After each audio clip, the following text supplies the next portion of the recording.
Samantala, tanggap tayo ng report. Number 1 most wanted sa Infanta, Quezon. Arestado sa San Pablo City, Laguna.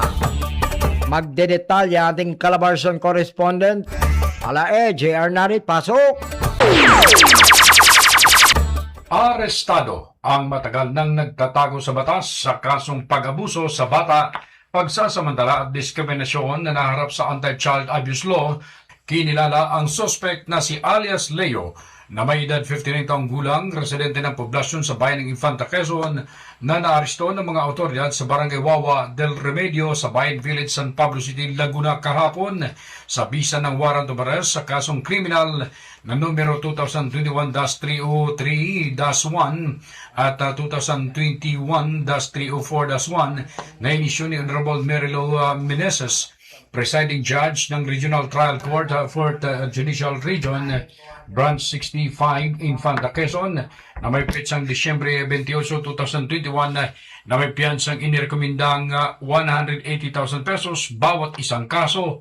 Ayon kay Police Lieutenant Florencio Sarmiento, Officer in Charge ng Municipal Police Station, ang kasong ito ay mula pa noong 2021 na nangyari sa isang farm na doon umano nagtatrabaho ang isang suspect na may kasamang dalawang babaeng bata na parehas mga nabiktima na naiwan sa bahay dahil nagtatrabaho ang mga magulang na dito na umano gumawa ng kababalagan ang suspect.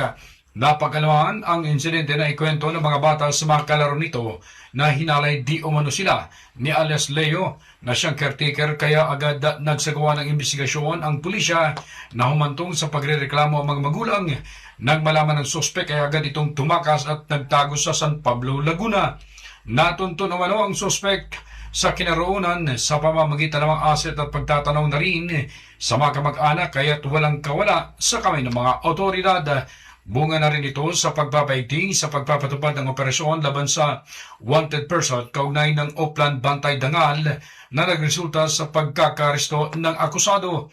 Sa ngayon, nasa kustodiya na ng Municipal Police Station Infanta ang suspect para sa tamang disposisyon. Nauna dito, laging nagpaalala sa publiko si Police Major Fernando Credo, hepe ng Infanta Municipal Police Station, na maging mapagmatsyag at i-report kaagad sa kanilang himpilan at sa tanggapan ng alkalde upang mahuli ang mga lumalabag sa batas. Unang-una, maging mapagmatsyag tayo, vigilant tayo sa ating paligid.